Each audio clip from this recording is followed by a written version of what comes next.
Ahora, Sí se verá las diapositivas. ya listo. Uf, ya. Bueno, tengo que cambiar de internet porque acá no había buena señal. Ya, bueno. 8% del peso corporal, el volumen de la sangre total en, en una persona, ¿no? Aquí, bueno, he puesto el ejemplo de 70 kilos, 5,6 litros. Si fueran 5 litros, bueno, sacando un aproximado, más o menos 0,6 litros están distribuidos en los pulmones, 3 litros en la circulación venosa, que es la mayor cantidad, ¿no? La circulación venosa sistémica. Y el resto, que es 2,4 litros restantes aproximadamente, están repartidos en el corazón, en las arterias, en arteriolas y capilares, ¿no? Entonces, la mayor parte de sangre está en la circulación venosa sistémica, ¿no? Esa es la idea que quiero que se quede. Cuando vemos la composición de la sangre, vemos dos grandes porciones, ¿no? La posición de elementos formes, ¿no? Que ahí están los glóbulos rojos, ¿no? Principalmente. Una parte, un sobrenadante ahí que son plaquetas y glóbulos blancos, y el plasma, ¿no? La mayor parte, 55% es el plasma, y el otro 45% son las células sanguíneas, que es lo que equivale al hematocrito, ¿no? Que es lo que llamamos hematocrito. Obviamente esto representa más que todo el volumen de glóbulos rojos, ¿no? Que es el 99%, ¿no? Por eso que cuando hablamos de hematocrito, nos estamos refiriendo principalmente a los glóbulos rojos, a esa porción de la composición de la sangre. Aunque también tiene otros elementos ahí, ¿no? Pero en mucha menor cantidad. Eh, una persona normal es lo que tiene esto, ¿no? 55% de plasma, 45% de hematocrito. Pero si tenemos un paciente con anemia, obviamente este hematocrito va a reducirse, ¿no? Eh, la relación de la OMS, ¿no? Ha determinado como valores normales 12, ¿no? En promedio de hemoglobina, ¿no? Y para hablar de anemia decimos 11 o menos, ¿no? Que equivale, pues, si lo multiplicamos por 3, que es aproximadamente el hematocrito, sería pues 33% o menos hematocrito, aproximadamente. Y si tenemos un paciente con policitemia, el hematocrito pues se incrementa más. Aquí tenemos más de 50, más de 55, más de 60 de hematocrito. En esa porción líquida, perdón, que es el plasma, está compuesta principalmente por agua. Más del 90% es agua. Y el resto entre proteínas, perdón, en sí, pues, ¿no? Entre proteínas, entre solutos no proteicos y electrolitos, corresponden a ese 8,5% más. De ese 8,5% más, casi el 7% son proteínas, y principalmente albúmina, ¿no? Albúmina es la principal proteína ahí en la composición del plasma, que es lo que da pues la presión osmótica, ¿no? La presión oncótica principalmente, oncótica. Funciones de esas proteínas que son importantes, la principal, ¿no? Presión oncótica, sirven como un amortiguador, un buffer, ¿no? Del pH, transportan sustancias, como por ejemplo a las hormonas, ¿no? O sea, siempre las hormonas están unidas mayormente a un transportador, en este caso, albúmina mayormente, bilirrubina, por ejemplo, ¿no? La bilirrubina están unidas a una albúmina, las hormonas tiroideas también, pero también hay otras funciones como proteína de la coagulación, del sistema de coagulación, las gamma globulinas, ¿no? Que se encargan en el sistema inmunitario. Se sintetiza en el hígado la mayor parte de proteínas, pero otras también en las células plasmáticas, como ahí vamos a ver los anticuerpos, ¿no? Que también son proteínas, se sintetizan en las células plasmáticas. O en otras células, como por ejemplo macrófagos, o por ejemplo interleuquinas o el complemento. Estas proteínas están distribuidas tanto en el líquido intersticial, en la linfa y en la sangre, como en el medio intravascular, ¿no? En el medio intravascular principalmente. Se degradan eh, en diferentes tiempos dependiendo de qué proteína estemos hablando, ¿no? O sea, son cientos de proteínas Obviamente no cabe, digamos, saber, ¿no?, cada proteína en cuánto tiempo se degrada, pero acá, por ejemplo, la albúmina en promedio 19 días, ¿no?, que es su vida media, digamos, ¿no? Las inmunoglobulinas 21 días, y los factores de coagulación, por ejemplo, como el 7 o el 8, se degradan en horas, en horas.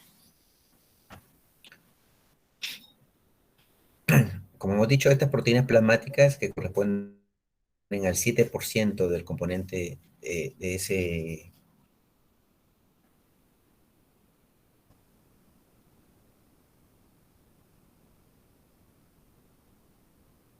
componente que no es agua, ¿no?, de las albuminas y el fibrinógeno. La albúmina es el 55% de esas proteínas.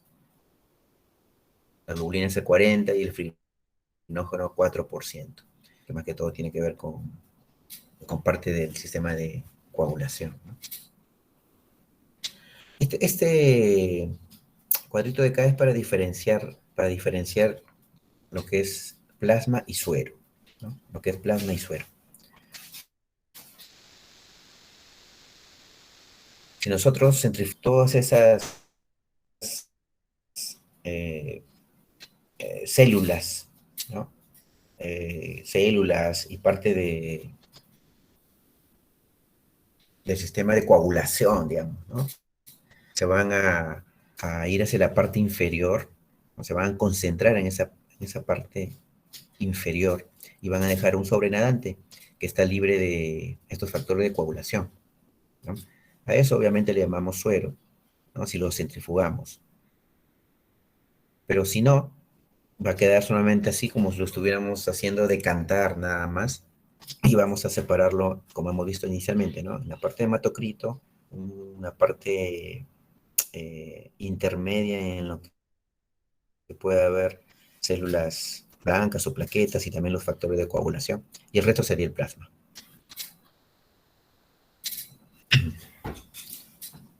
La albúmina es una de las principales, ¿no? Hemos dicho ahí casi el 50%, presión coriodomótica, también transporta bilirrubinas, algunos aminoácidos, a hormonas como las hormonas tiroideas, al cortisol, ¿no? Pero también hay otras proteínas específicas, ¿no?, proteínas transportadoras específicas que tienen, bueno, funciones diferentes a la albúmina, pero por ejemplo las apolipoproteínas están conformando eh, las moléculas de colesterol, los triglicéridos, ¿no? La transferrina, por ejemplo, es la que transporta, ¿no?, al hierro, ¿no?, intravascular, la aptoglobina o la hemopexina, que tiene que ver con que la unión al hemo, o la ceruloplasmina, que tiene que ver con la unión a, un, a una molécula y no que se cobre. También las proteínas están formando algunos sistemas proteolíticos plasmáticos, el complemento, factores de coagulación, sistema fibrinolítico natural.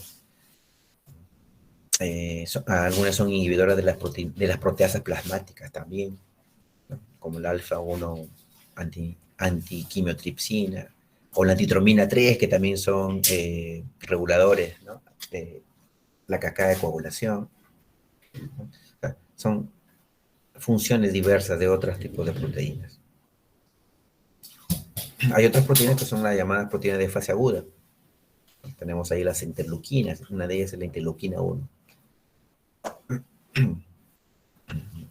Hay otras proteínas que se sintetizan rápidamente en las reacciones inflamatorias, como por ejemplo la proteína C reactiva, el fibrinógeno, el factor de von Willebrand. Algunas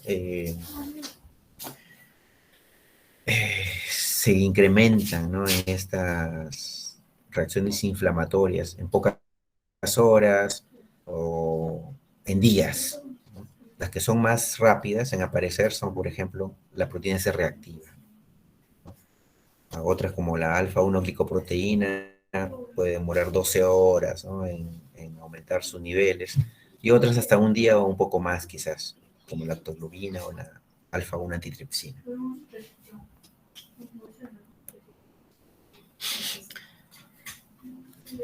La otra porción que no es el plasma, sino la otra porción, que es la porción forme, el que está constituido por las células sanguíneas, glóbulos rojos principalmente, hemos dicho, plaquetas y también glóbulos blancos.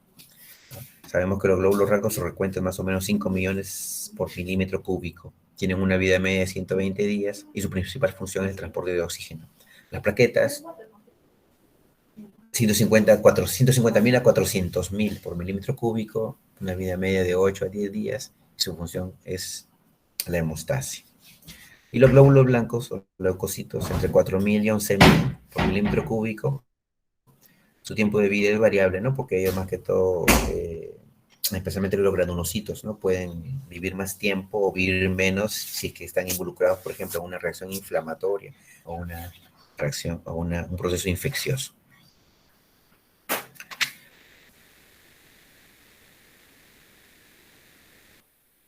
Las funciones de la sangre, transporte de gases como el oxígeno y el CO2, o transporte de nutrientes, ¿no? Metabolitos, hormonas, enzimas. Tiene una función reguladora de la temperatura, por ejemplo, ¿no? Cuando, por ejemplo, uno está pasando por hay una temperatura ambiente más fría, ¿no? Que en nuestro cuerpo. Realmente nuestro sistema regulador de temperatura hace que haya una, eh, bueno, si queremos nivelar la temperatura, quizás hay una vasodilatación, ¿no? En la piel para que mejore la irrigación periférica y la temperatura puede incrementarse. También hay una regulación hormonal. eh, Obviamente, las hormonas se transportan por la sangre, ¿no? Las hormonas tiroideas, el cortisol, todas las hormonas de los ejes hipotálamo hipofisiarios, todo eso está circulando a través de la sangre. Una fracción protectora, principalmente por la inmunidad, ¿no? El sistema inmunitario, por los anticuerpos que se producen en los linfocitos, por ejemplo, unas células plasmáticas, perdón, ¿no? Células plasmáticas. Y los linfocitos que actúan ahí como reguladores o alguna función de citotoxicidad que vamos a ver después. Y también una función de homeostasis, ¿no? Una función de equilibrio, ¿no? De equilibrar, de mantener el medio interno equilibrado, como función de buffer, como función mantener la temperatura corporal, ¿no? Todo eso tiene que ver con la homeostasis. La densidad de la sangre es aproximadamente 1.6, ¿no? Mientras que la del plasma, como es casi mayormente agua, obviamente la densidad es menor, se acerca a 1 prácticamente, ¿no? Porque es mayormente agua. También una característica de la sangre es la velocidad de sedimentación globular, ¿no? El BSG que le decimos. Sabemos que entre células, ¿no? La membrana celular tiene una polarización, o sea, tiene cargas eléctricas, ¿no? Sabemos que las cargas eléctricas que son similares o iguales se repelen, ¿no? Pero las que son diferentes cargas se pueden atraer. En eso se basan las fuerzas de Van der Waals, ¿no? Se atraen en los glóbulos rojos entre sí, ¿no? Y forman lo que uno llama los pilas de monedas o los rollos de monedas, que le llaman así, o rollos, ¿no? Rollos, digamos. Eso es gracias a la fuerza de Van der Waals. Y eso hace que la velocidad de sedimentación globular se incremente, ¿no? Cuando hay una atracción o una aglomeración mayor de glóbulos rojos, ¿no? Que puede ser por procesos inflamatorios, principalmente por procesos infecciosos. Acá es un diagrama, que lo ven acá a la izquierda, ¿no? Una fuerza de atracción, ¿no? En polos diferentes se atraen, ¿no? Y eso hace que los glóbulos rojos, cuando tengan esa fuerza de Van der Waals de atracción, se aglomeran y por lo tanto tienden a caer. Si nosotros tenemos una muestra de sangre en un tubo de ensayo, ¿no? Y lo dejamos ahí decantar por un tiempo, 1 hora, 2 horas, vamos a ver que los glóbulos rojos se van inferiores del tubo, ¿no? Hacia las partes inferiores del tubo. Ese tiempo que demora, ¿no? Ese tiempo que demora es lo que uno puede medir, ¿no? Puede medir como velocidad de cimentación globular y puede decirlo, por ejemplo, en milímetros, ¿no? Por hora. Que puede ser el promedio entre 20 a 30 milímetros por hora, ¿no? De BSG, de velocidad de cimentación globular. Y eso lo hacen así en el laboratorio, ¿no? O sea, son capilares, ¿no? Que tienen una muestra de sangre, lo dejan reposando ahí una hora aproximadamente, ¿no? Y miden la distancia que ha recorrido esa parte deforme, ¿no? El hematocrito principalmente, en sedimentar.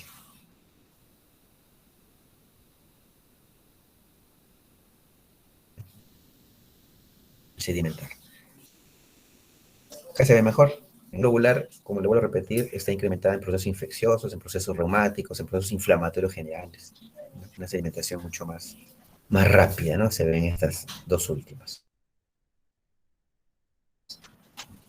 Y se mide, pues, en milímetros por hora, como dice acá, ¿no? En milímetros por hora, ¿no? O sea, son los milímetros que ha descendido, ¿no? Si este fue su nivel inicial, ¿no? Y desciende en una hora 2 milímetros o 3 milímetros, diremos que la BSG es, pues, de 3 milímetros por hora.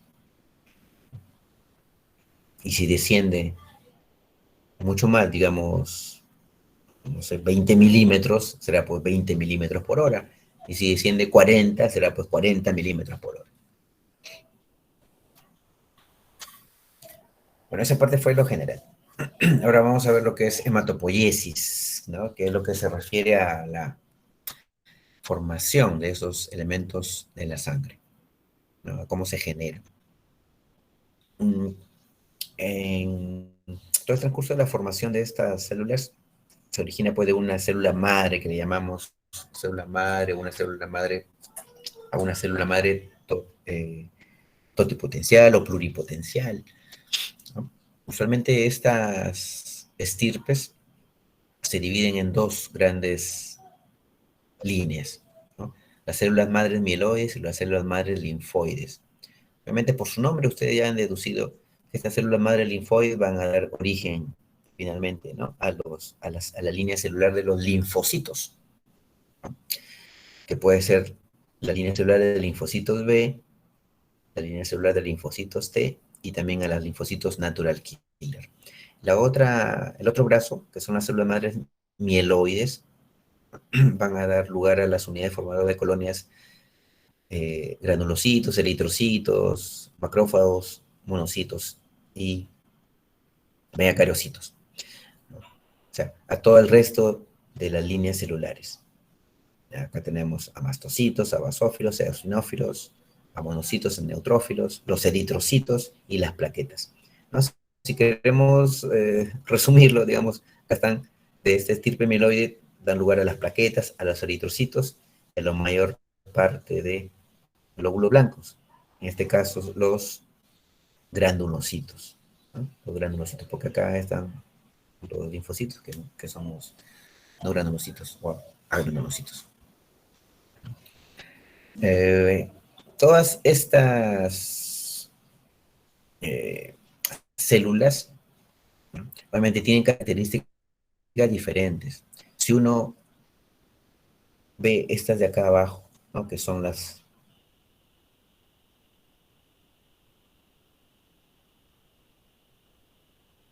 células plasmáticas inclusive, ¿no?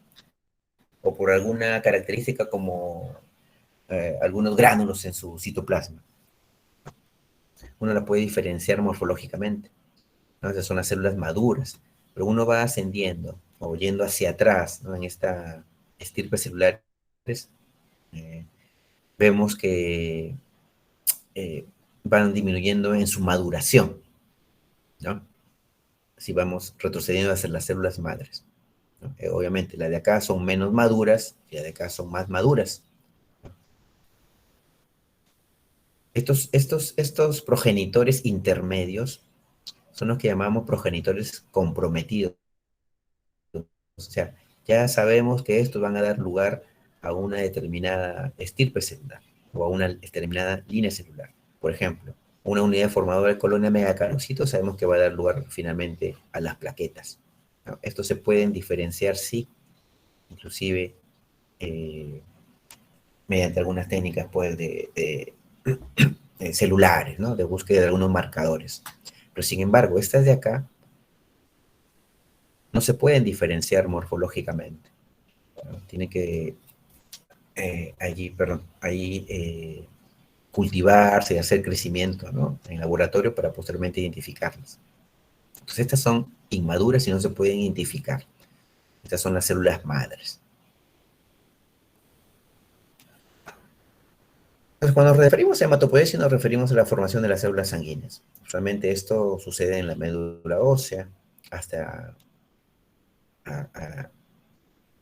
pero antes de eso, como vamos a ver en algunas diapositivas, han pasado por fases previas, ¿no? Donde ha habido formación de estas células en otros órganos, como por ejemplo en el saco vitelino, ¿no? o en el hígado, ¿no? Para luego ya finalmente al nacimiento y después del nacimiento suceder en la médula ósea.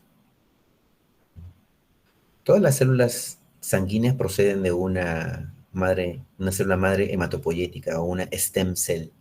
Y todo este proceso, ¿no? de maduración y de expansión es muy activo, ¿no? Y por eso se requieren muchos factores de crecimiento o factores estimulantes de crecimiento, como por ejemplo eritropoyetina, trombopoyetina, citoquinas. Alguna alteración o un déficit en la eritropoyetina dará lugar a que no se formen adecuadamente los glóbulos rojos, por ejemplo.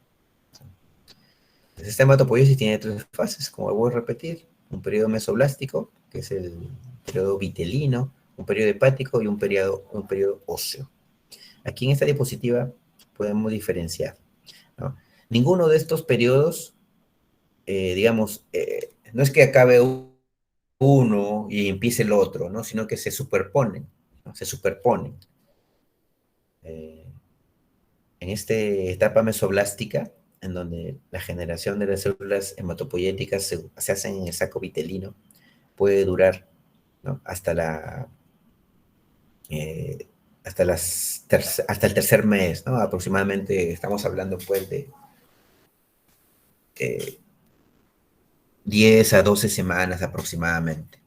Pero ya antes de que termine el periodo mesoblástico o vitelino, ya se ha empezado a formar células tanto en el hígado como en el vaso. A partir del cuarto y quinto mes aparece formación de células hematopoyéticas ya en la médula ósea, y es la que va a predominar al nacimiento y después de eso, ¿no? Que es la etapa ya ósea o medular. Entonces acá estamos dividiendo estos periodos de la hematopoiesis, ¿no? El primero en el saco vitelino, el mesoblástico, luego viene el visceral, que es la formación en el hígado o en el vaso, y finalmente la medular u ósea, ¿no? Estas semanas son referenciales, ¿no? Como le dijo, no es que sean exactamente que duren ese periodo, pero son referenciales. Y tampoco es que acabe una y empiece la otra. No, se superponen estos periodos también. Entonces comienza la hematopoiesis en la tercera semana aproximadamente, y en la octava semana comienza su involución, o sea, su disminución, para que ya no haya hematopoiesis en el saco vitelino más o menos a la 12ª semana, ¿no? Pero previamente a eso ya ha empezado formación de glóbulos rojos ya en el hígado, ¿no? O en el vaso. Estos glóbulos rojos de acá son primitivos, sin núcleo, ¿no?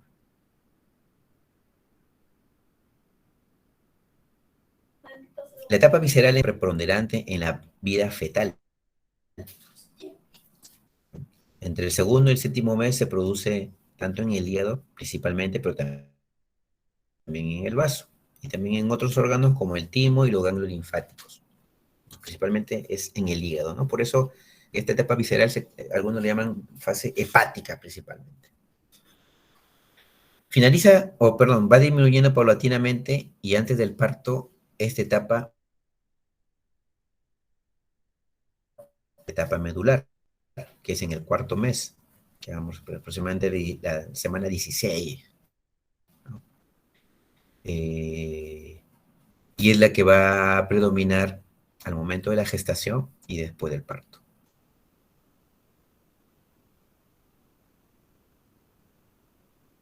O sea, cuando ya ha nacido, ¿no? Acá otra vez una gráfica, ¿no? La etapa vitelina, que más o menos hasta el tercer o cuarto mes. Luego viene la etapa visceral, principalmente en el hígado, como hemos dicho, pero también en el vaso, timo, ganglios linfáticos. Y finalmente es la etapa medular u ósea, ¿no? Que empieza después del cuarto mes, pero es la que va eh, a desarrollarse después del nacimiento, ¿no? En diferentes huesos, ¿no? En las vértebras, en el esternón, en las costillas, en los huesos, en el fémur, en la tibia.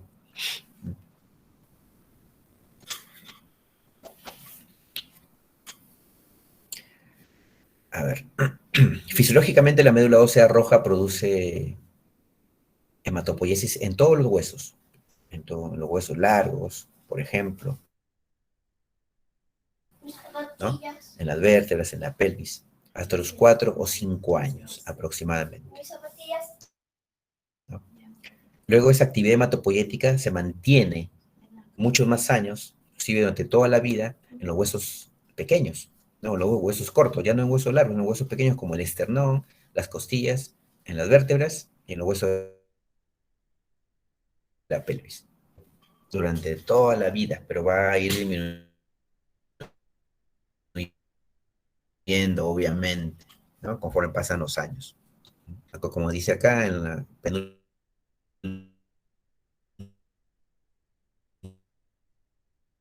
¿no?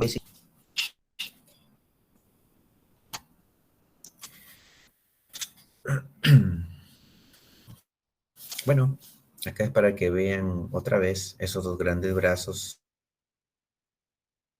¿no? A partir de una célula stem cell, hay dos brazos, un brazo linfoide y un brazo mieloide. Ya sabemos a quién va a dar lugar este brazo linfoide, plasmáticas, o sea, o linfocitos B, linfocitos T y natural killer. Todo el resto deriva de esta célula madre mieloide. Las stem cells se caracterizan porque son pluripotenciales, o sea, pueden dar lugar a cualquier célula. No, uno no se puede diferenciar. Se reproducen durante toda la vida, pero disminuyen con la edad. Obviamente, hemos dicho que al inicio en los huesos largos hay mayor actividad hematopoyética, pero después de los 18 años, esa actividad hematopoyética se va a centrar más que todo en los huesos cortos, ¿no? Los huesos pequeños, esternón, costilla, pelvis, por ejemplo. Eh, bueno, no generan ninguna línea específica, no pueden generar cualquiera, ¿no? Y este proceso eh, de esta célula madre de esos dos grandes brazos puede demorar de 1 a 2 semanas aproximadamente. Tienen la capacidad de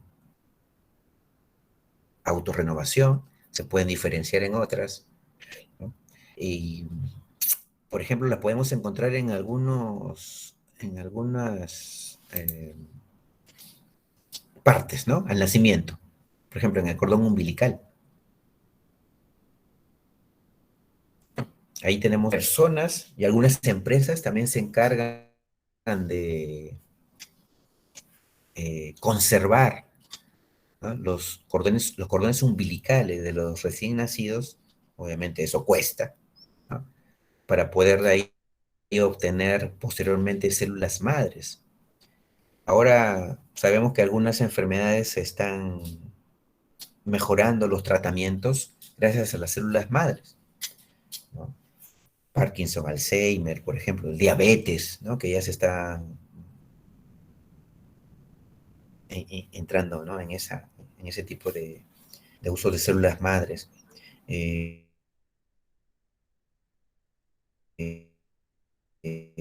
obviamente, para las enfermedades hematológicas, ¿no? Por leucemias o por algún cáncer hematológico, esas células madres nos podrían valer. Si tenemos, por ejemplo, familias, ¿no? Líneas familiares que sufren de estas enfermedades y tienen alto riesgo de que sus hijos padezcan de estas enfermedades, obviamente va a convenir, ¿no? Que a su recién nacido puedan conservar ese cordón umbilical a través de métodos bastante, digamos, tecnológicos, ¿no? De conservación. Y luego, cuando ellos sean adultos, poder obtener ahí células madres que les sirvan para tratar algunas enfermedades. Muy bien. Cada una de estos de estas líneas, como le dije, no pueden diferenciarse morfológicamente, ¿no? Pero sí podrían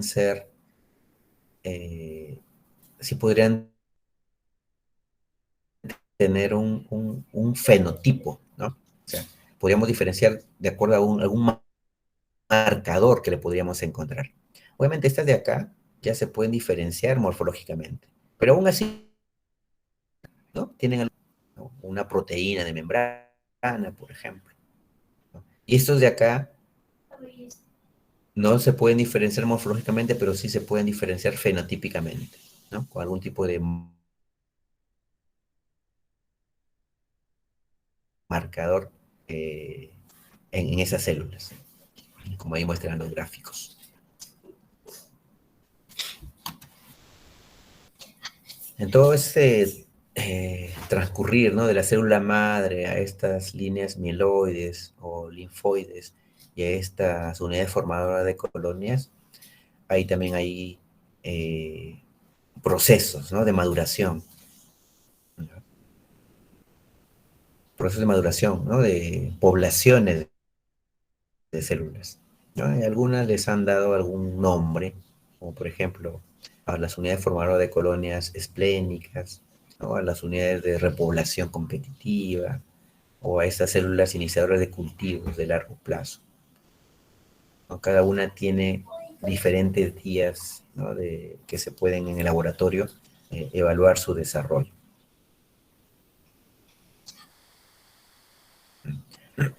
Para que se dé todo este proceso de hematopoiesis, obviamente que, bueno, no es algo simple, ¿no? Es algo complicado en realidad.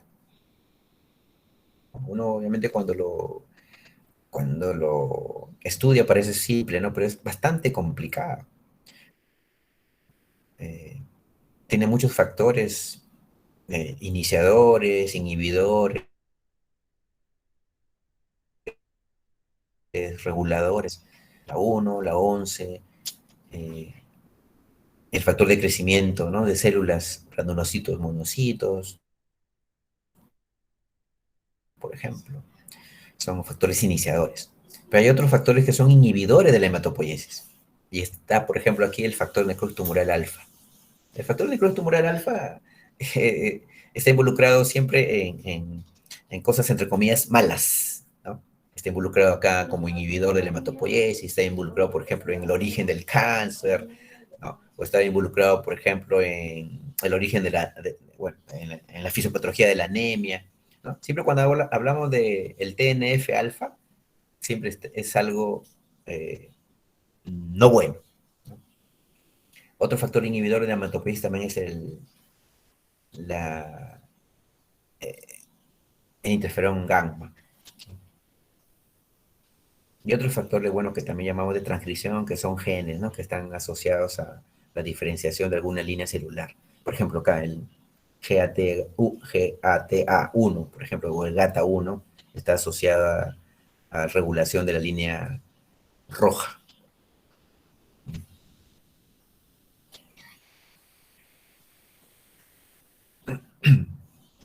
Hay algunos factores estimulantes, ¿no? Que son específicos para una línea, ¿no? Para una línea celular, por ejemplo, los de abajo. Y hay otros factores que no son específicos de algún linaje, ¿no? O le llamamos también factores de linaje de acción intermedia. Los factores acá específicos que hacen posible la maduración y desarrollo de una línea celular, como por ejemplo la formación de plaquetas, por ejemplo la trombopoyetina. O si hablamos de la formación de glóbulos rojos, ¿no? Eritrocitos, la eritropoyetina. O si hablamos de eosinófilos, ahí tenemos en cuenta al interleuquina 5, ¿no? Como algunos ejemplos. Inhibidores, vuelvo a repetir, el factor necrosis tumoral alfa, que se encarga de inhibir a nivel de la línea eritroide, ¿no? A las unidades formadoras de colonias.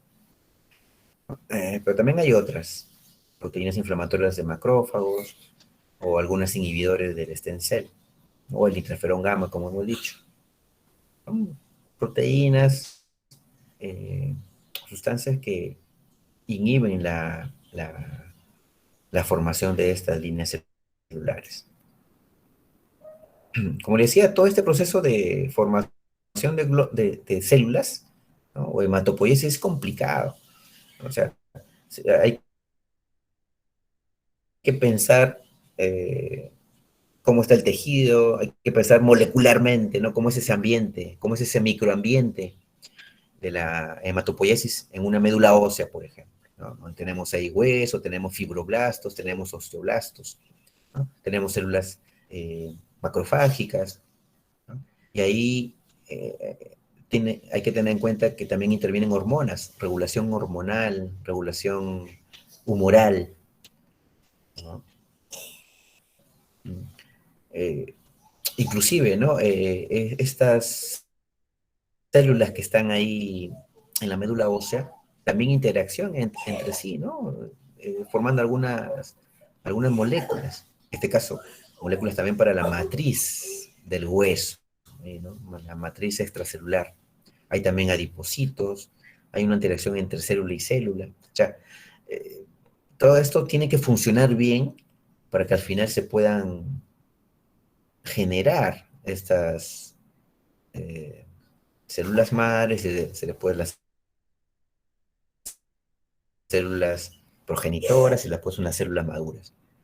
Tiene que ver bastante ahí las secreciones de citoquinas, quimioquinas, ¿no? Toda esta interacción. Es muy complicado, es muy complicado. Bueno, cuando hablamos específicamente de la formación de los glóbulos rojos, ¿no? Ahí nos estamos refiriendo pues a la eritropoiesis.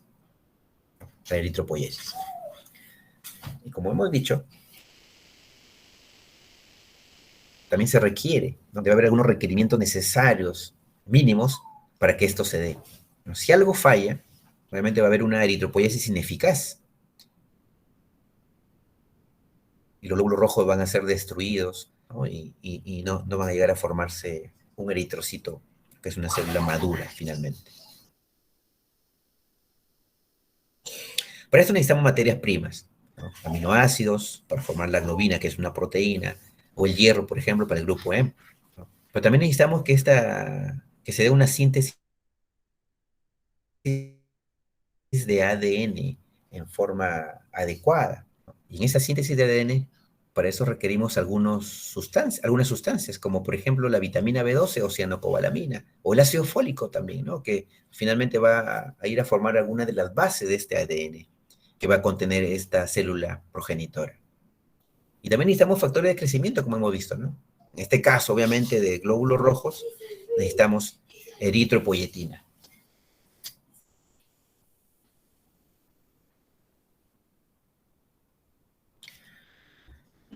Esta eritropoyesis, obviamente, eh, antes, acá tenemos un stem cell, ¿no? Que ha dado lugar a una célula mieloide, ¿no? No es una célula linfoide, no es una célula mieloide, y que va a dar alguna célula pluripotencial de la línea de los glóbulos rojos.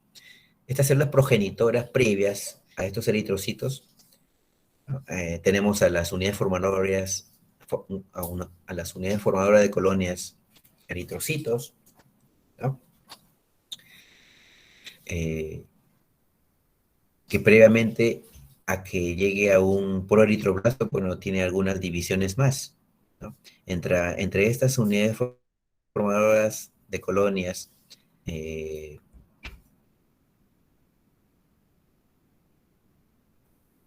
vaso que le dicen algunos, ¿no? Pueden pasar eritroides, se pueden dividir 2 a 3 veces más antes de llegar a formar un proeritroblasto. En esta etapa, ¿no?, es donde la eritropoyetina tiene una vital importancia, ¿no? Sin esta eritropoyetina, si no hay esta eritropoyetina, esta línea celular se estancaría en estas células precursoras, ¿no? Y por lo tanto tendríamos anemia, ¿no? O de repente algún déficit, ¿no? En alguna característica de los glóbulos rojos, porque no solamente un glóbulo rojo está conformada por hemoglobina, ¿no? Sino es una célula pues, que tiene una membrana, inicialmente tiene un núcleo, ¿no? Sería un glóbulo rojo defectuoso quizás. Entonces, los proeritroblastos, ¿no?, se van diferenciando paulatinamente, llegan acá a formar eritroblastos, basófilos, eritroblastos policromáticos, eritroblastos ortocromáticos, y finalmente, antes de salir a la circulación, pierden el núcleo, ¿no?, pierden el núcleo y salen a la circulación como eritrocito, ¿no? Como eritrocito, que ya es una célula roja madura, digamos así. Entonces, antes de que pierdan el núcleo, ¿no?, esto lo podríamos llamar reticulocito, ¿no?, que cuando hay una generación aumentada de estas células, estos reticulocitos los encontramos en sangre periférica, ¿no? Entonces, estos reticulocitos serían, pues, glóbulos rojos jóvenes, inmaduros todavía. Puede verse, ¿no? Cuando hay una, por ejemplo, una anemia hemolítica en los cuales el organismo, la médula ósea, tiende a tratar de compensar eso y comienza a producirse mayor cantidad de células,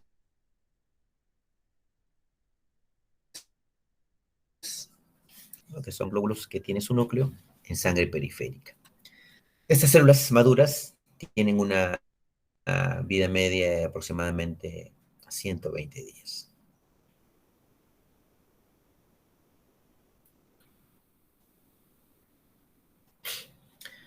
¿Cómo está regulada la producción de glóbulos rojos? Hemos dicho, mediante la eritropoyetina, ¿no?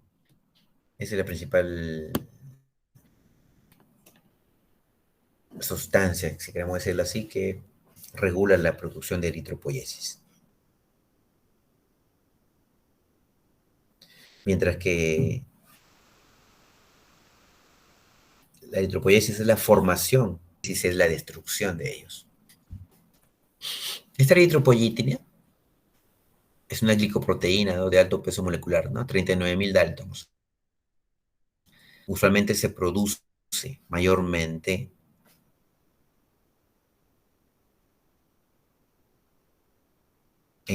pero también se puede producir también en el hígado, ¿no?, una pequeña porción en las glándulas salivales. Esta eritropoyetina puede tener aumentos anormales.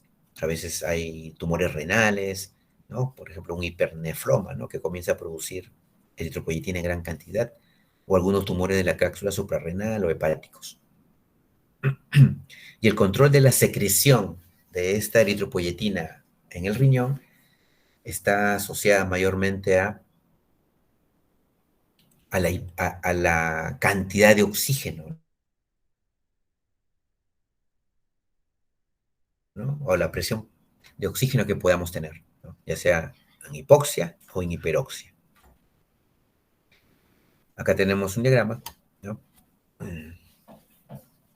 La médula ósea, acá tenemos el riñón, en la parte mesangial donde se produce la eritropoyetina. Esta eritropoyetina tiene un estímulo positivo sobre la médula ósea, ¿no?, para que estimule la producción de glóbulos rojos, de eritrocitos, y así la médula ósea comienza a producirlos y de ahí salen a la sangre periférica, ¿no? Esto, obviamente, como hemos dicho, una de las funciones es el transporte de algunos gases arteriales, en este caso el oxígeno, ¿no? Sirve para transportar el oxígeno. Cuando hay una disminución en la cantidad de oxígeno, ¿no? En la cantidad de parcial, claro, la concentración parcial de oxígeno, ¿no? En el sanguíneo, esta eritropoyetina es estimulada por eso. Por ejemplo, si vivimos a 3.800, 4.000 metros, ¿no? 3.000 metros de altura, eh, esa disminución de la presión de oxígeno que vamos a tener, presión arterial de oxígeno, ¿no? que vamos a tener, y eso va a ser sensado, ¿no? por los varoreceptores, ¿no? Va a ser sensado y las células mesangiales van a comenzar a producir más eritropoyetina para tratar de compensar esa falta o esa deficiencia en la saturación de oxígeno. La eritropoyetina se dispara, aumenta y comienza a producirse más glóbulos rojos. Y eso es lo que caracteriza a la gente de la altura, ¿no? En los cuales ha habido pues una policitemia, ¿no? O hay policitemia. Comienzan a formar más glóbulos rojos. A veces alcanzan pues hemoglobina de 18, de 20 o más, ¿no? Por esa hipoxia, o esa hipoxemia, ¿no? Que se produce. ¿Ven? Es lo mismo, ¿no? La hipoxia estimula la producción de eritropoyetina. Esta actúa a nivel de los huesos, de la médula ósea, y hace que se produzca más glóbulos rojos. Esto conlleva pues a una policitemia. No estamos hablando de policitemia vera, ¿no? Ese es otro tipo de problema. Esta hipoxia, ya viéndolo más en específico, cómo se produce todo esta cascada, digamos, de estímulos, ¿no? Actúa sobre células receptoras ahí en el mesangio renal, ¿no? Ahí entre la célula aferente y eferente, ¿no? En el glomérulo, ahí están las células mesangiales. Son estimuladas y aquí intervienen pues algunas sustancias, ¿no? Que tienen que ver con la producción de prostaglandinas, ¿no? Como por ejemplo la fosfolipasa o el ácido araquidónico. Estas prostaglandinas finalmente van a tener relación con la formación de AMP cíclico, que son obviamente mensajeros celulares. Estos mensajeros celulares tienen que ver finalmente con la producción de esta proteína que es la eritropoyetina. Como hemos dicho, la eritropoyetina incrementa sus niveles, estimula la médula ósea y se incrementa la eritropoiesis. La hipoxia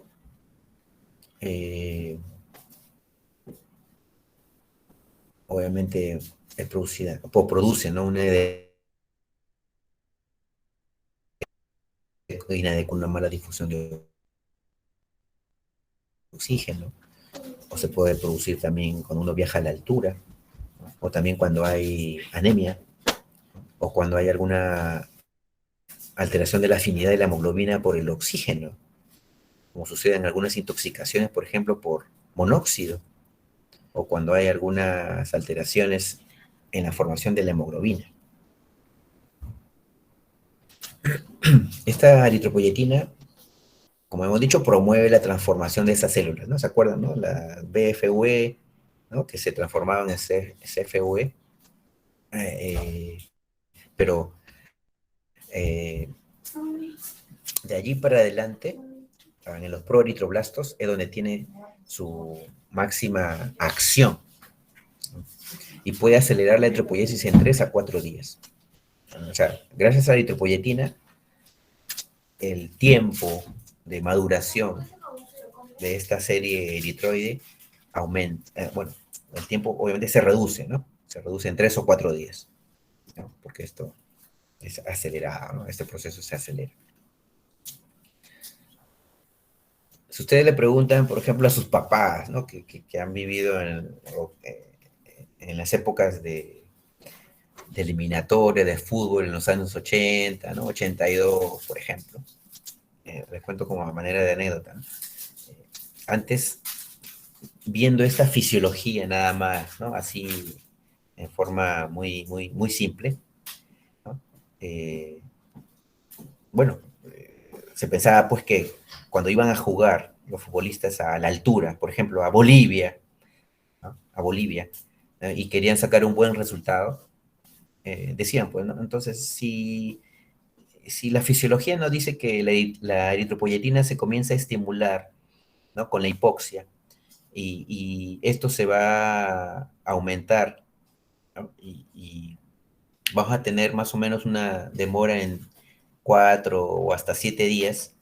Entonces, vamos a La Paz o a Bolivia 4 o 7 días antes, nos aclimatamos y podemos mejorar nuestro rendimiento, ¿no? 4 o 7 días después en un partido de fútbol, ¿no? Eso se pensaba. Pero sin embargo, todas las veces que se iba a la altura, se iban previamente, ¿no? Una semana antes, ¿no? Para aclimatarse, decía, ¿no? Y tener mejores resultados en el fútbol, pero nunca sucedía eso, ¿no? O sea, igual se perdía. Ahora ustedes ven que no solamente pues depende o sea, el hecho de mejorar el rendimiento en la altura no solamente depende de esta fisiología de los glóbulos rojos, ¿no? O de la eritropoyetina, sino que tiene que ver también con el rendimiento o el ejercicio o digamos, el músculo, cómo responde, ¿no? O sea, la genética del jugador. Son otras cosas, otros factores, ¿no? Varios factores que intervienen en eso. Y ahora, como han visto, ¿no? Van un día antes nada más, ¿no? Y juegan también como si hubieran estado ahí 5 o 7 días antes, ¿no? O sea, todo esto le cuento de manera de anécdota, ¿no? Que esto es lo que pasaba en esa época, ¿no? Traída a colación, ¿no? Por este proceso de eritropoyesis.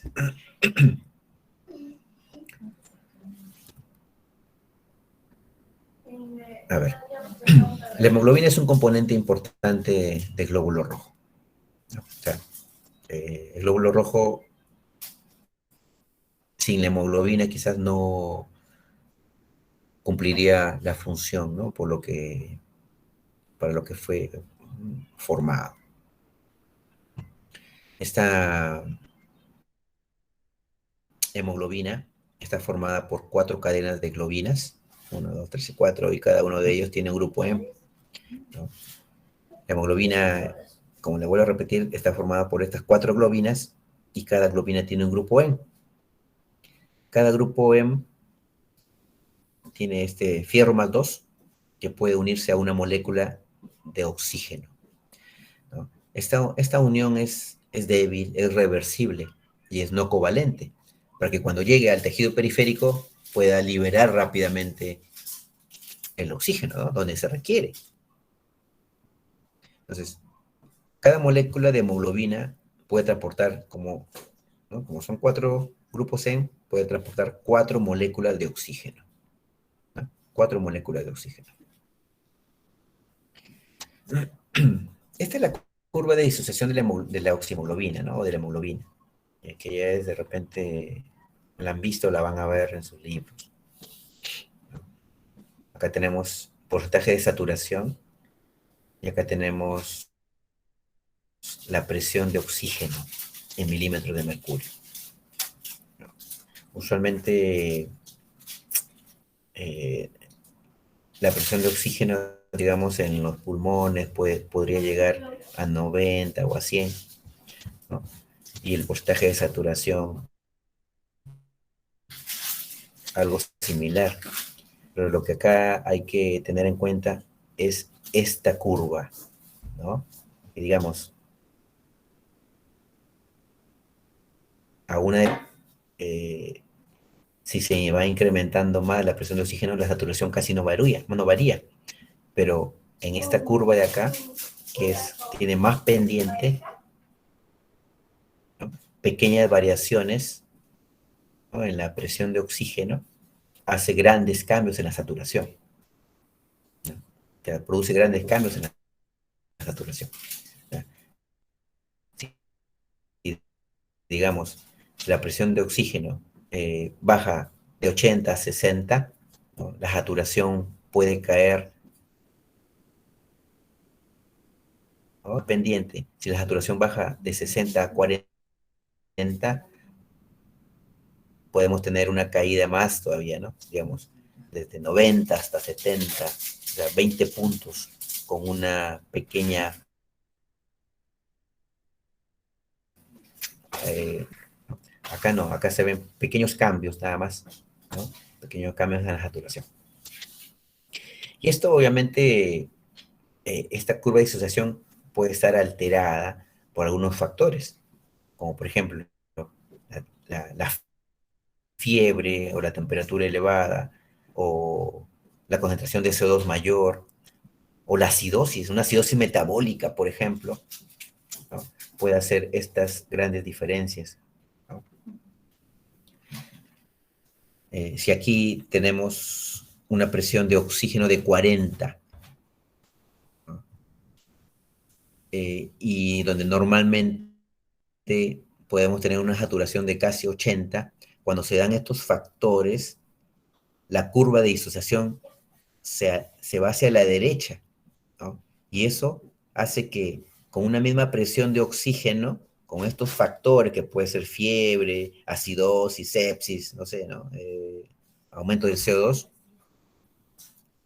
la saturación o el porcentaje de saturación caiga mucho, ¿no? Una misma saturación con estos factores, mira, una curva normal que puede tener casi 80, puede llegar a tener pues 50 de saturación de oxígeno. ¿Okay? Perdón, porcentaje de saturación de la hemoglobina, ¿no?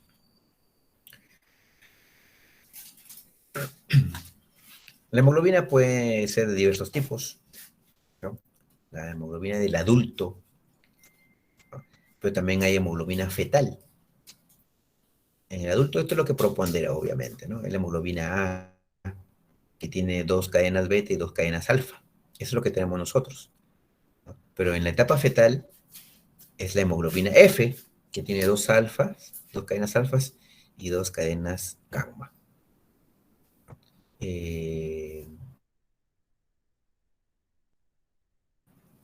Al inicio tenemos que prepondera esto finalmente, que es la hemoglobina A, o la hemoglobina del adulto, 2 beta y 2 alfa. Si hay alguna alteración en algún aminoácido, por ejemplo, entonces las cadenas, que son 4, pueden cambiar, ¿no? Ya no son alfa ni beta, ¿no? Pueden ser epsilon y sigma, ¿no? Y ahí le han puesto un nombre, ¿no? Una hemoglobina Gower, por ejemplo. O ya no son 2 alfa y 2 betas, no son 2 alfa y 2 epsilon, ¿no? La Gower 2. Y así. La fetal tiene 2 alfa y 2 gamma, ¿no? La del adulto que hemos dicho es 2 alfa y 2 beta, ¿no? Y la hemoglobina A2 tiene 2 alfa y 2 delta. Este cuadro es para que se acuerden otra vez, ¿no? Del proceso de eritropoiesis o las fases de la eritropoiesis, o de la hematopoiesis, perdón, ¿no? Hematopoiesis, para decir eso. Más.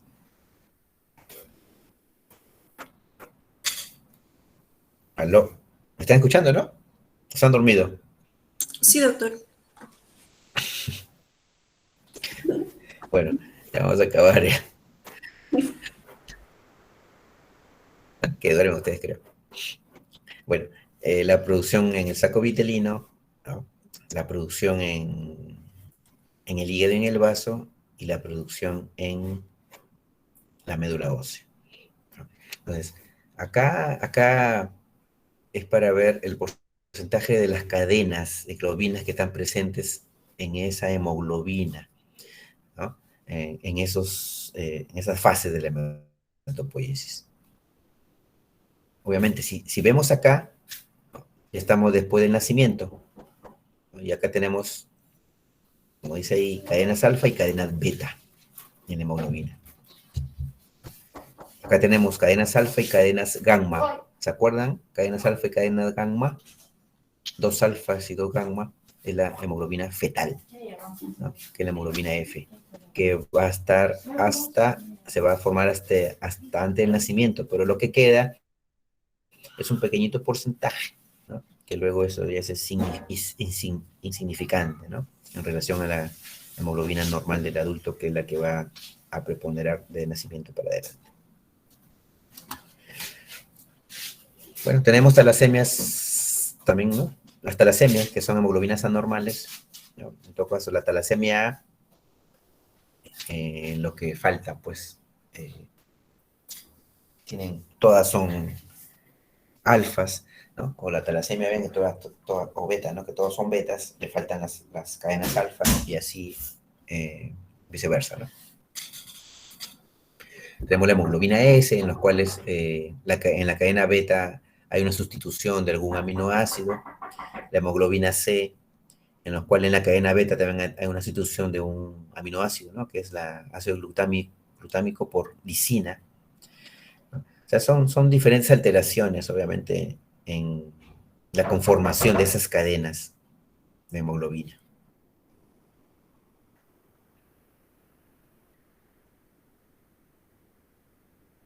Otra vez para que se acuerden, obviamente acá en la etapa fetal predomina la hemoglobina fetal, 2 alfa y 2 gamma, al nacimiento, al momento del nacimiento me refiero, ¿no? Hay una parte pues, de hemoglobina fetal todavía que luego eso ya se va a desaparecer. Y en el segundo año de vida, el 99% es hemoglobina del adulto.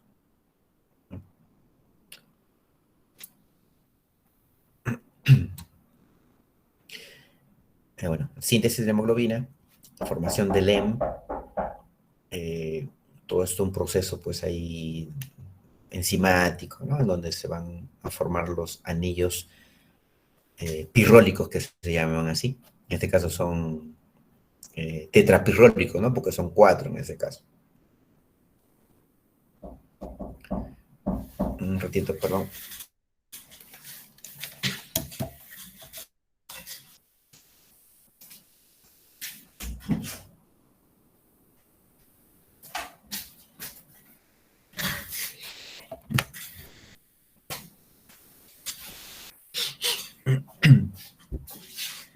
Este cuadro de acá es para ver el metabolismo, ¿no? De la hemoglobina en este caso. Este glóbulo rojo que es, bueno, que ha sido formado en la médula ósea, va a tener un tiempo de vida media, ¿no? Aproximadamente 120 días, y luego que cumple eso va a cambiar su estructura, ¿no? Cambia y va a ser destruido, o sea, va a sufrir una hemocateresis, una hemólisis, ¿no? Que puede ser en el vaso o también puede ser en el hígado, ¿no? Entonces, al ser destruido, eso va a liberar, ¿no? Va a liberar obviamente la hemoglobina y van a separarse la globina y el hemo, ¿no? Va a separarse la globina y el hemo. Globina y el hemo. Esta globina, bueno, va a ser obviamente lisada, ¿no? Y se van a obtener aminoácidos. Y el hemo va también a ser destruido, ¿no? Y va a dejar libre el hemo y las bilirrubinas.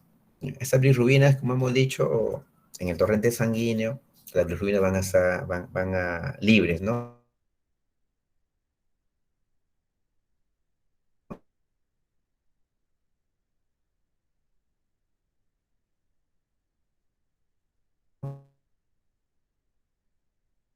Van a, van a juntar excretada a través de los conductos biliares hacia el intestino. Parte de eso obviamente van a estar van a dar la coloración, ¿no?, que tienen las heces, ¿no? Y otra parte va a ser reabsorbida y llevada también a través del torrente sanguíneo hacia el riñón, ¿no? Y también, ¿no?, va a ser eliminada como urobilinógeno, que le da también ese cierto color medio amarillento a la orina.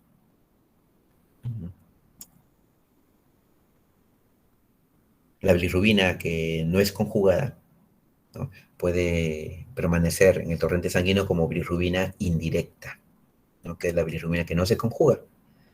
De ahí, ¿no?, obviamente vamos a tener bilirrubina directa y bilirrubina indirecta, bilirrubina conjugada y bilirrubina no conjugada. La mayor parte, bueno, si tenemos una concentración de bilirrubinas de 1 miligramo por decilitro, más o menos, perdón, de 1 miligramo, sí, pues, 1 miligramo por decilitro, el 60 o 70% es bilirrubina conjugada y el 30% no conjugada. Va a dar como resultado producción de urobilinógeno, que se va a excretar por la orina, y estercobilinógeno, que se va a excretar por las heces.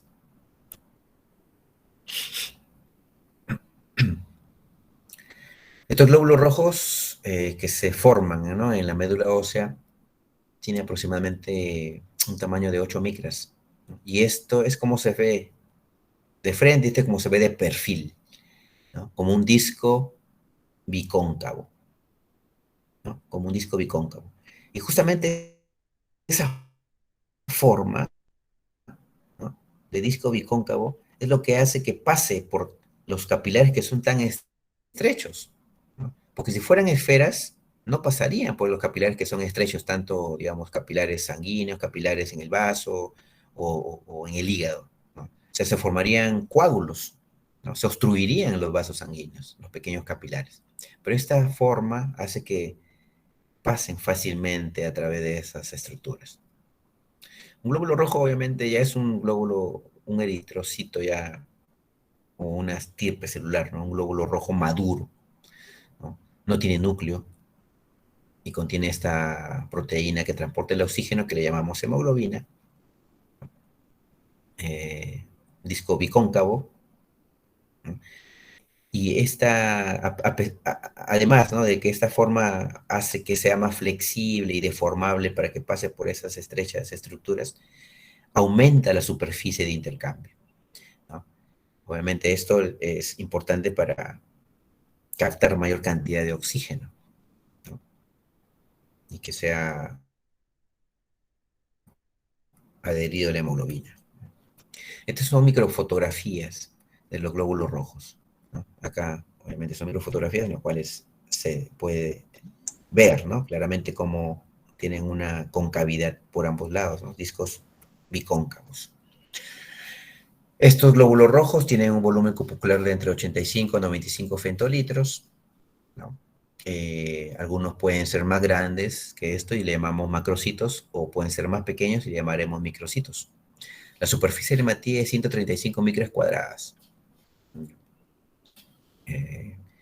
Cuando hay, bueno, esta hemoglobina corpuscular media es la cantidad de promedio, ¿no?, de hemoglobina que hay en un glóbulo rojo, que es de 29 a 34 picogramos. Si contiene más, podemos ver glóbulos rojos hipercrómicos, o si contiene menos, cuando hay en las anemias, por ejemplo, podemos ver glóbulos rojos hipocrómicos.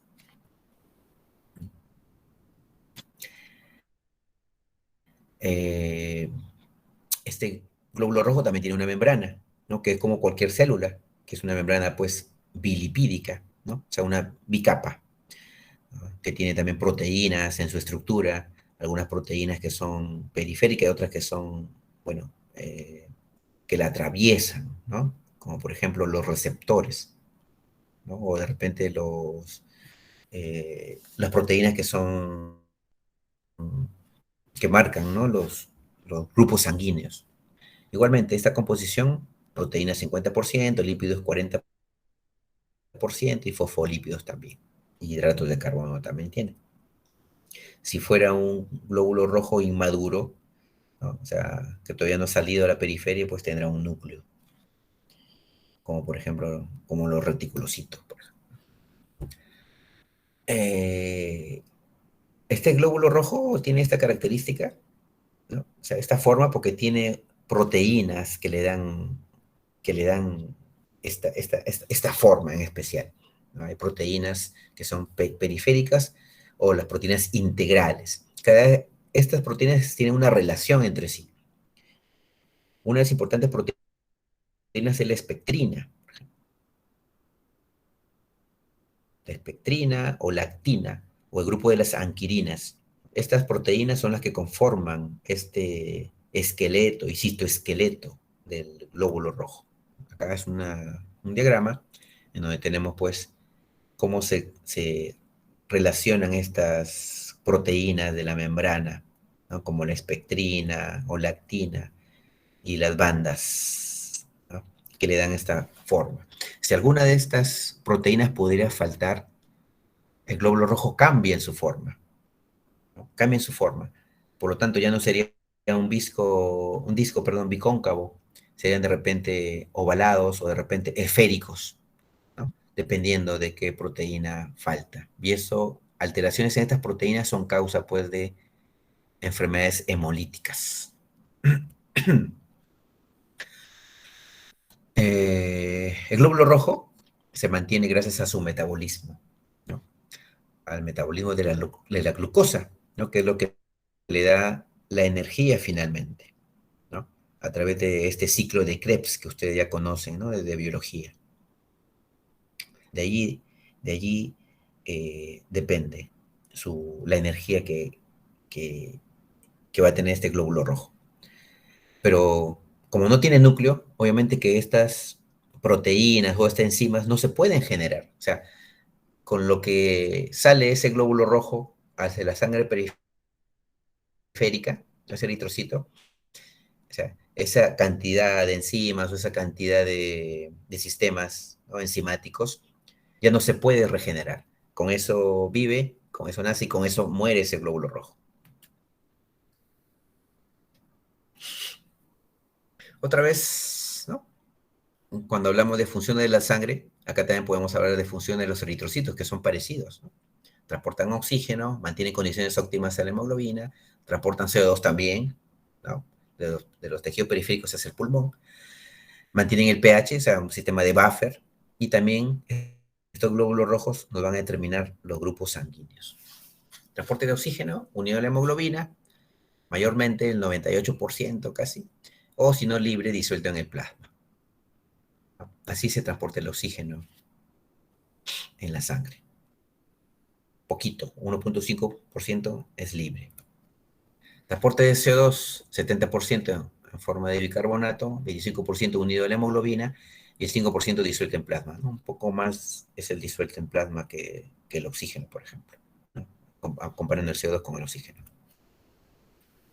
La hemocateresis o hemólisis fisiológica. ¿Por qué se produce eso? ¿No? O sea, eso es parte del envejecimiento del glóbulo rojo y tiene que ver con diversos mecanismos, ¿no? Uno de ellos es la disminución de la actividad enzimática y metabólica. Como le dije, ¿no? Esas proteínas con las que aparece el glóbulo rojo, eh, una vez que es liberado al torrente sanguíneo, con eso termina sus 120 días en promedio. No hay una regeneración de esta capacidad enzimática. La alteración también del balance del calcio, ¿no? Por disminución de estas bombas, por disminución de esta ATP, ¿no? Que es la energía que necesita el calcio para acumularse en el retículo endoplásmico y luego intervenir en, en varios procesos, ¿no? Es una también de las causas, ¿no?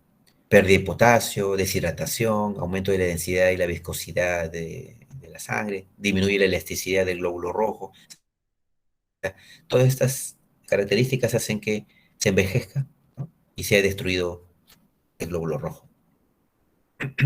Las cargas también en su superficie también son alteradas, ¿no? Hay free radicals también que actúan en la membrana, o de repente anticuerpos que se pegan, ¿no? Se adhieren a este glóbulo rojo y que luego hace que sean destruidos, ¿no? Como autoanticuerpo, por ejemplo. Entonces, son diversas características que hacen que se envejezca y muera el glóbulo rojo a los 120 días aproximadamente. ¿Qué se requiere para la hematopoiesis? Perdón, para la eritropoiesis.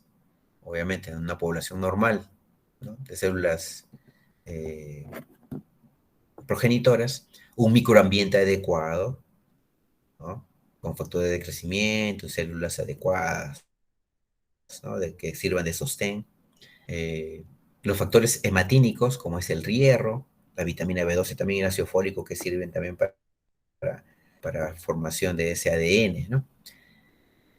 Y otros como el ácido ascórbico, la vitamina E o algunos aminoácidos. Todo eso se requiere para que todo esto funcione bien, ¿no? El hierro, obviamente, es importantísimo, ¿no? El hierro. Debemos tener aproximadamente un ingreso de hierro al día entre 1 a 2 miligramos por día, ¿no? O sea, eso es nuestro requerimiento. Y para que ese requerimiento se cumpla, debemos ingerir entre 10 a 20 miligramos por día. ¿Por qué? Porque se absorbe el 10%, ¿no? El 10% de 10 o de 20 es 1 y 2. Y justamente ese es el requerimiento diario. ¿Y por qué ese requerimiento diario? Porque también eso es lo que, que mantiene 1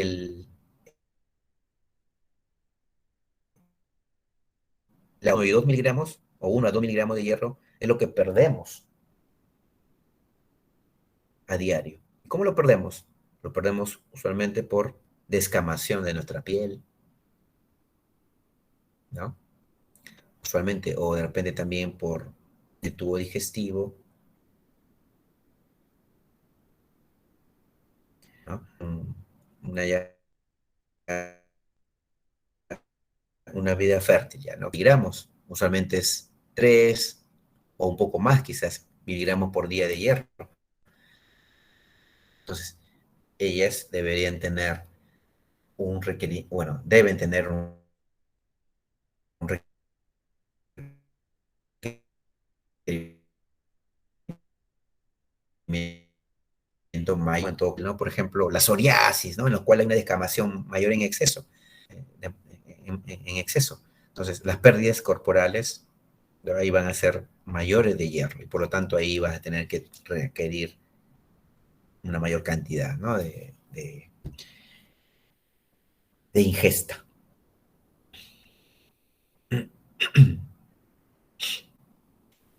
Las demandas de hierro en aumento se dan en el embarazo, en la lactancia, ¿no?, cuando uno va a la altura, obviamente, cuando uno es adolescente, donde hay crecimiento, ¿no?, o más ganancia de masa muscular, ahí también se requiere hierro.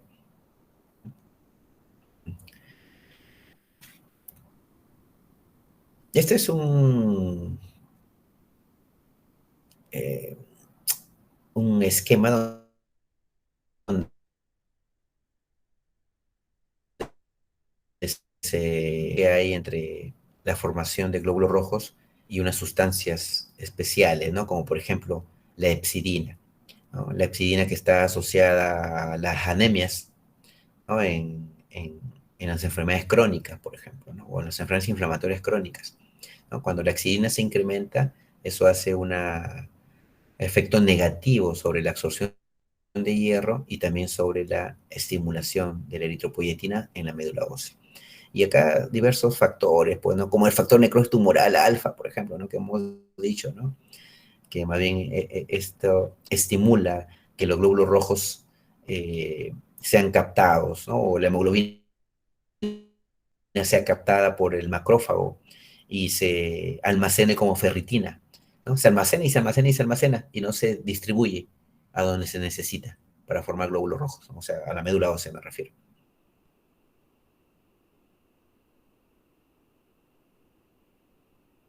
¿no?, como siempre le hemos dicho.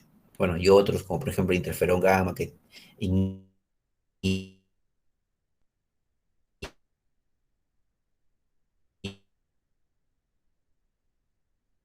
la formación de eritropoyetina, ¿no?, o de repente la distribuye adecuadamente, lo que sucede en las enfermedades crónicas.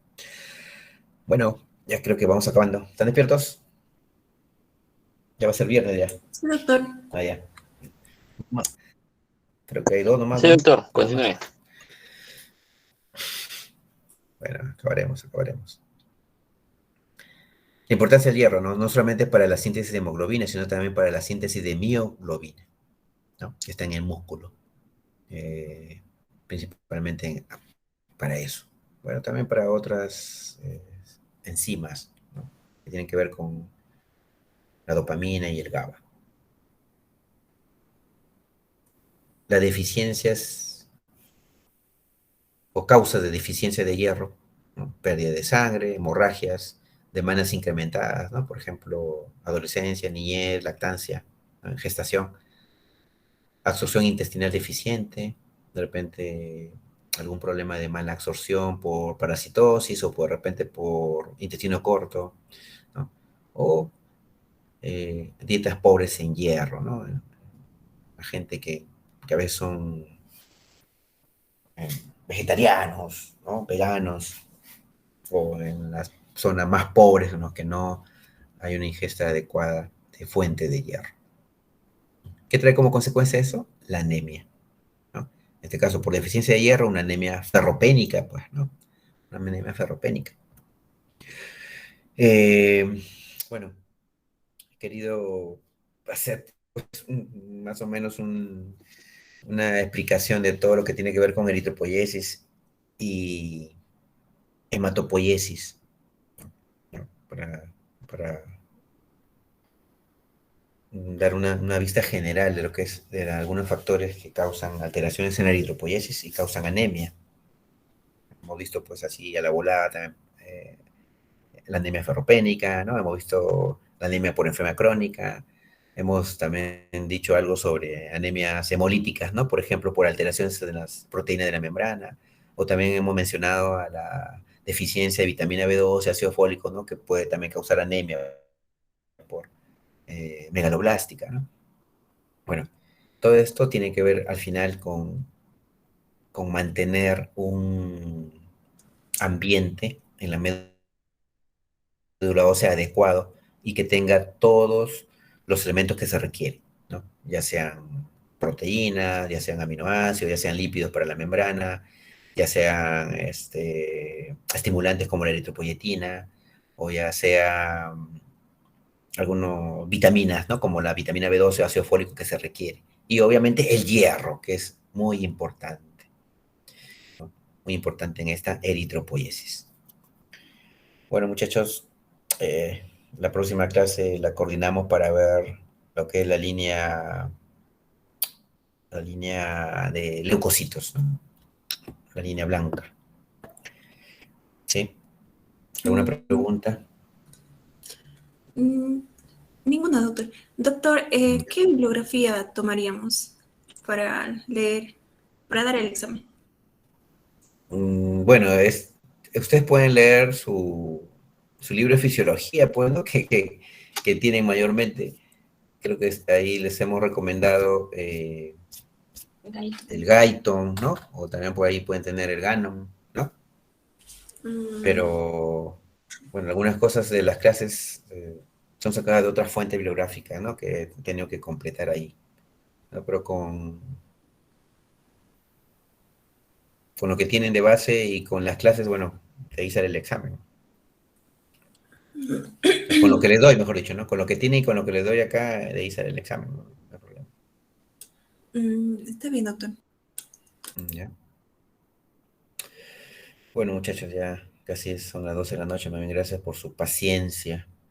He tenido problemas acá con el internet, pero Gracias a ya usted. lo mejoré con otra cosa. ¿Ya? Gracias, doctor, por la clase. Gracias a los sobrevivientes. Chao. Hasta mañana, doctor. Coordinamos. Hasta Ok, mañana. coordinamos. Listo. Gracias.